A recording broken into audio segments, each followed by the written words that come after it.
Bismillahirrahmanirrahim. Alhamdulillahi Rabbil alamin. Ar-Rahmanir Rahim. Maliki yawmiddin. Iyyaka na'budu wa iyyaka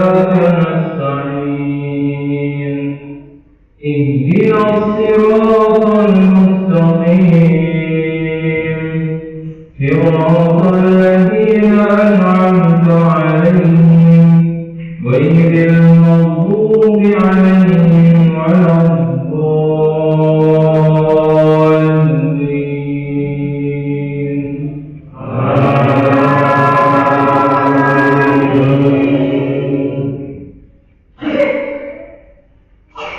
والشمس وضحاها والقمر إذا تلاها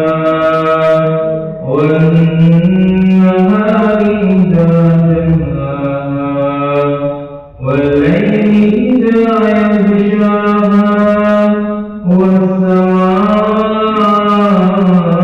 وما بناها والأرض وما طحاها ونفس وما سواها فألهمها فجورها وتقواها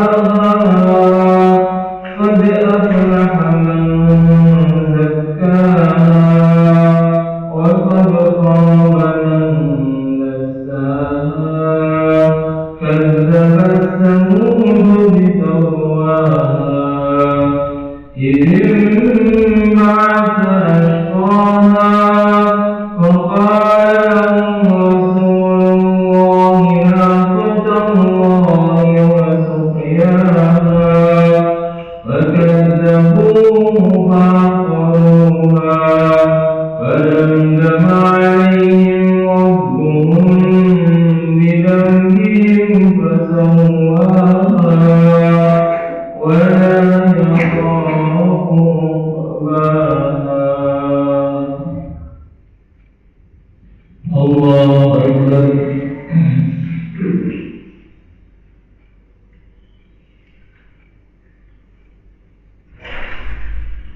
سمع الله لمن حمده. الله أكبر.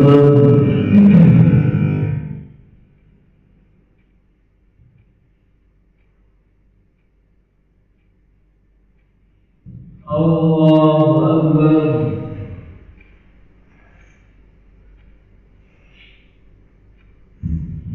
الله أكبر.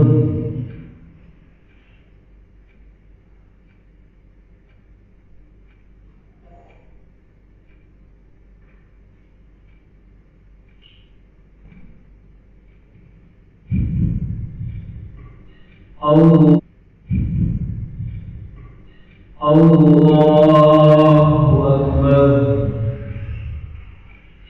بسم الله الرحمن الرحيم. الحمد لله رب العالمين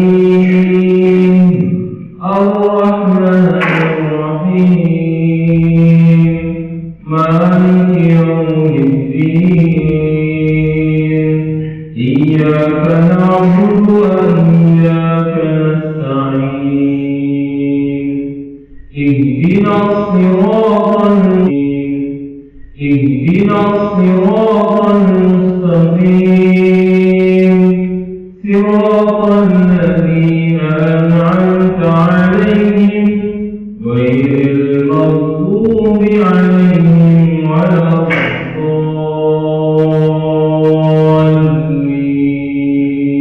الضالين.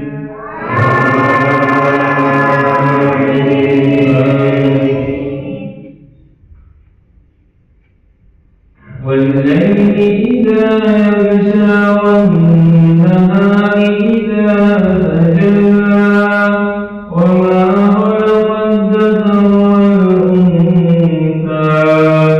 إن سعيكم لشتى فأما من أعطى واتقى وصدق بالحسنى فسنيسره لليسرى وأما من بخل واستغنى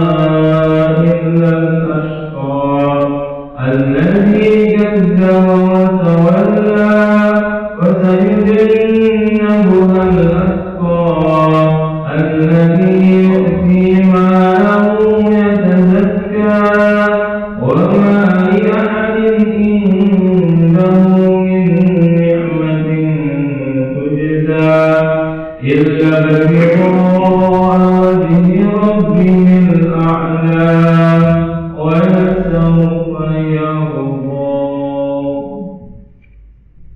الله أكبر.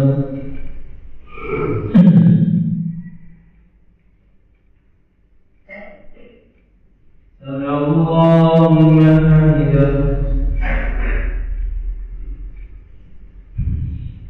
الله أكبر.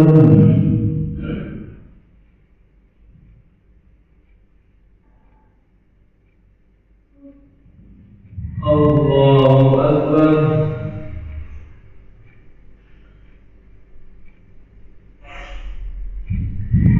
الله أكبر.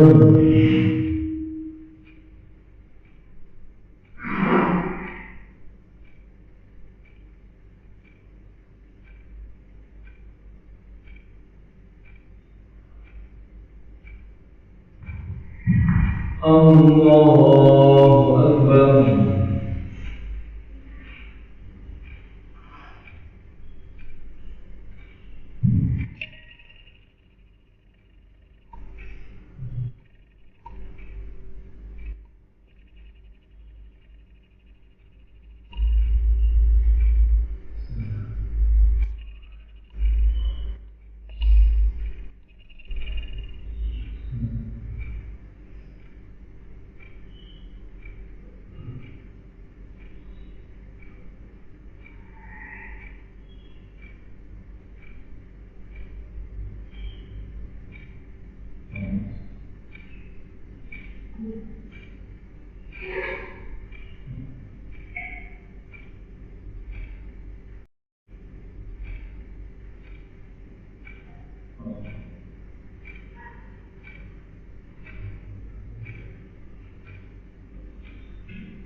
السلام عليكم ورحمة الله.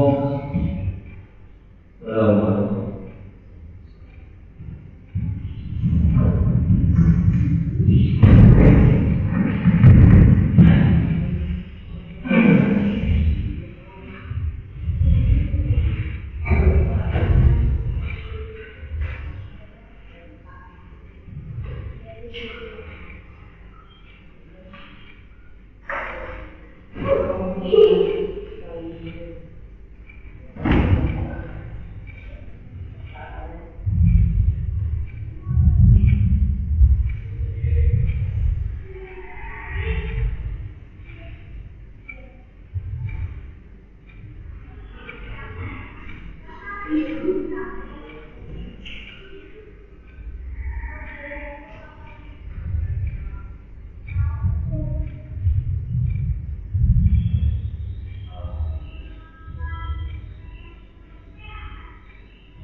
Assalamualaikum warahmatullahi wabarakatuh.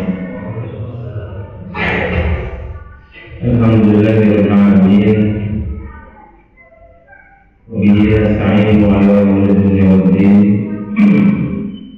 Salatu wassalamu 'ala asyrofil anbiya'i wal mursalin wa 'ala alihi wa ashabihi wa man tabi'ahum bi ihsanin ila yaumil qiyamah.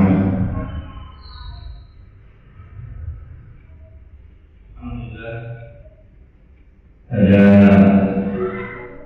hari yang ke-17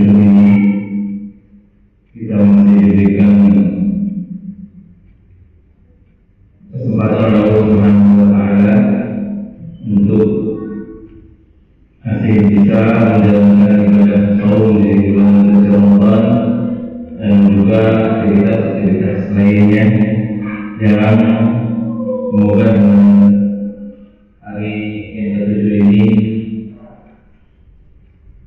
menjadi pekan yang pertama untuk kita benar-benar bisa menjalankan aktivitas menghitung hari demi hari sesuai dengan apa yang kita rencanakan. Jemaah salat Allah Subhanahu wa Ta'ala, Rasulullah SAW bersabda akan bercerita tentang seorang anak. Kata Rasulullah SAW, hadis ini disampaikan oleh Abu Hurairah, mengatakan mauludun minnas fi mahdi, tidaklah orang yang dilahirkan seorang anak dari ketika dia lahir yang bisa berbicara. Dia ada bayi-bayi yang Allah berikan keistimewaan untuk bisa bicara ketika dia masih kecil. Illa melainkan yang pertama adalah Isa bin Maryam. Isa bin Maryam.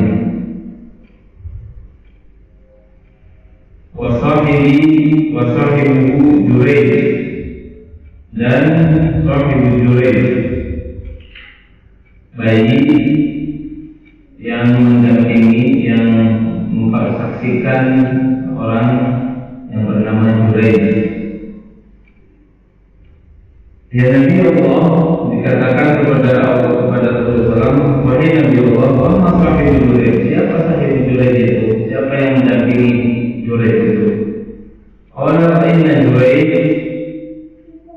sesungguhnya Juraij kan rajulan rahiban fi sawma'atihi lahu. Juraij itu adalah awalnya dia seorang yang sangat tekun ibadah di sawma'ati. Sawma'ati itu zaman dulu sebutnya mihrab, tempat atau musola sendiri. Wa kana ra'iyan baqarin ya'wi ila asfali sawma'ati, dan terkadang banyak pengembala sapi, pengembala kambing itu mampir atau lewat di depan tempat ibadahnya.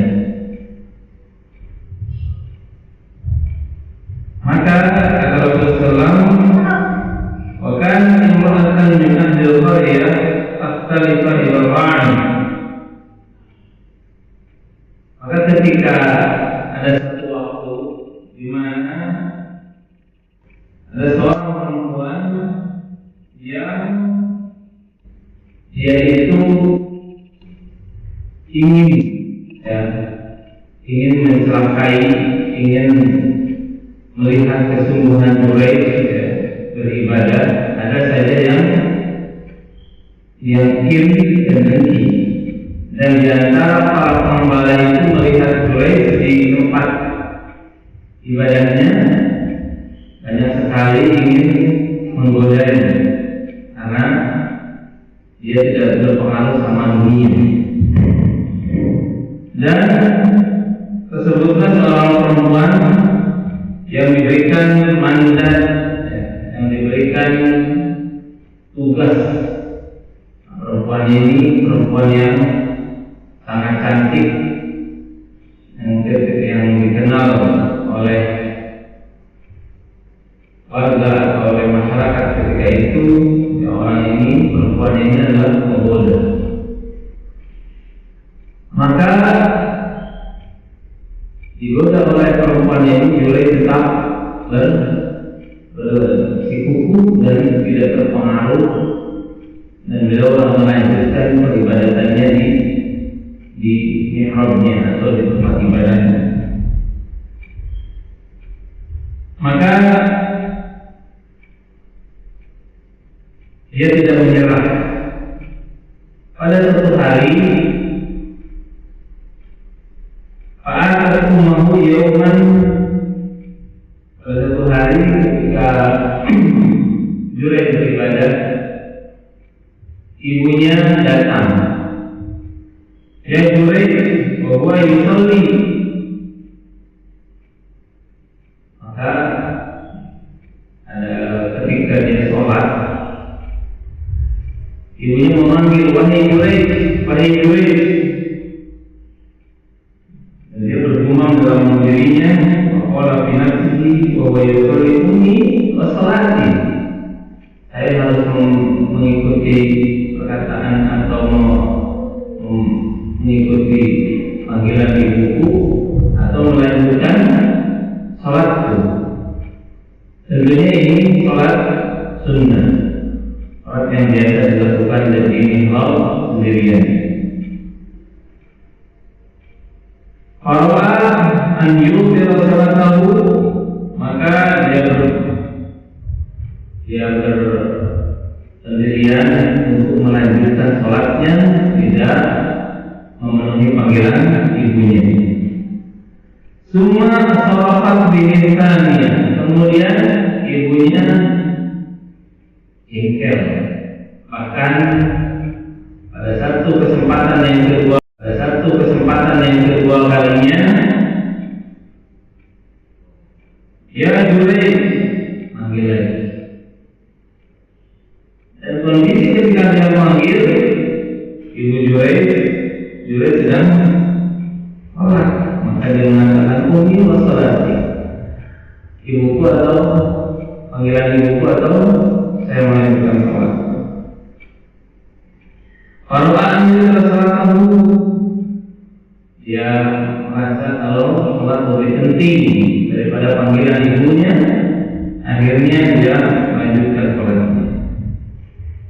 Maka pasal wafat bihisan, kemudian ketiga kalinya dipanggil lagi ya Juraij, lalu dia bergumam lagi dalam hatinya, ummi wa salati, saya lebih memilih panggilan ibuku atau melanjutkan sholatku.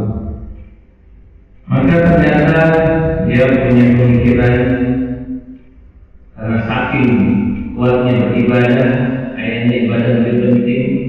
Wasalamat salatu bayu salatu, lalu dia menyempurnakan, dia menyelesaikan sholatnya tanpa mempedulikan panggilan ibu. Kalau mana dijawab, maka ketika tidak dijawab sampai 3 kali itu, ibunya mengatakan, la alhamdulillah ya Juraij, semoga engkau dicelakakan oleh Allah ya Juraij.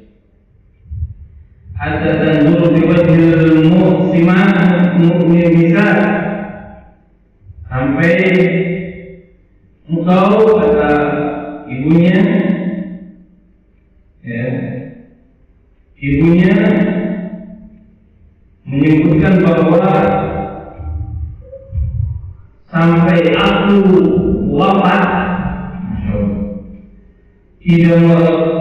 semoga ketika Allah mewafatkanku, wajahmu akan dipertontonkan di hadapan, atau dipermalukan, kalau sekiranya dipermalukan di warga, dipermalukan bahkan di depan pelacur. Ini adalah doanya atau laknatnya seorang ibu Juraij. Maka ibu Juraij itu tidak pernah memanggil Juraij. Lalu kata Rasulullah SAW, setelah itu maka wanita yang sudah berutus tadi oleh orang yang tidak suka kepada Juraij, karena memang dia ingin sekali menggoda Juraij, akhirnya wanita tersebut, karena tempat itu sering didatangi, berkumpul para pengembala. Jika ada pengembala, ada seorang pengembala yang ada di situ, wanita itu datang menghadap pengembala dalam keadaan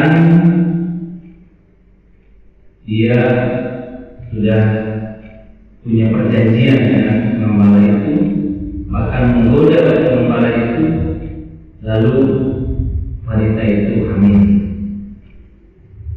Karena Juraij dia tidak bisa digoda, akhirnya di situ ada pengembala, dia punya trik, dia punya cara untuk mempermalukan Juraij. Lalu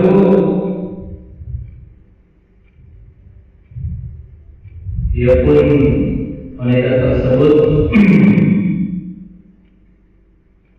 memfitnah Juraij yang melakukannya, karena kita tahu bahwa tempat Juraij itu adanya tidak di tempat yang biasa atau ada di tempat yang biasa para pengembala itu ada. Dan ketika wanita itu hamil, maka dia mengadu kepada raja.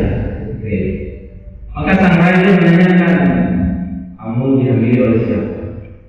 Dia mengatakan dia adalah Juraij. Apakah dia yang tinggal di tempat peribadatan itu? Maka kata wanita tersebut iya. Maka sang raja mengatakan, hancurkan rumah peribadatan Juraij dan bawa Juraij kemari.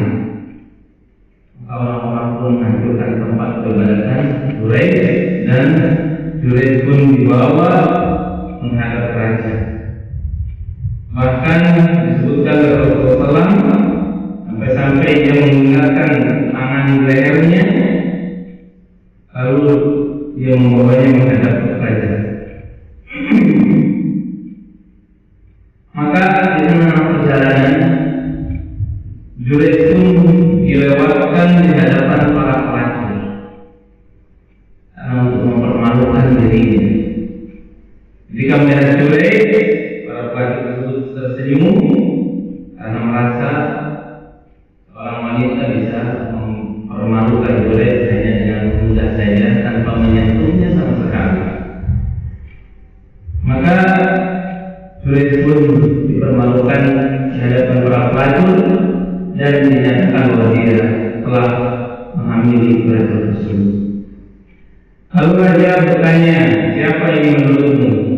Maka Juraij bertanya kembali, siapa yang mau maksud wahai raja? Maka raja berkata, wanita tadi, pelacur-pelacur itu berkata bahwa anaknya hamil yang diambil itu adalah anak kamu. Maka Juraij mengatakan, apakah engkau telah berkata begitu wahai perempuan pelacur itu? Dia mengatakan kepada perempuan itu, kata perempuan itu, benar, kamu yang telah melakukannya kepada aku. Maka akhirnya Juraij mengatakan, mana bayi itu? Hanya bayi yang lahir itu dimintai untuk didatangkan. Maka datanglah bayi di pangkuan perempuan dari pangkuan ibunya. Lalu Juraij menghadapkan, kita akan tanya bayi ini, karena Juraij benar-benar ingin menyaksikan. Kalau tidak dijawab oleh bayi ini, tidak ada lagi saksi, tidak ada lagi orang yang bisa mempercayai. Maka Juraij pun memukul atau menepuk bayi tersebut, lalu bertanya kepada si bayi, siapakah engkau? Siapakah ayah yang atau bapak yang engkau maksud atau bapakmu itu? Maka tiba-tiba bayi tersebut mengatakan, ayahku adalah si pengembala. Maka Tuhan berkata, apakah perlu kami bangun kembali ibadah rumahmu dan ibadah? Raja pun telah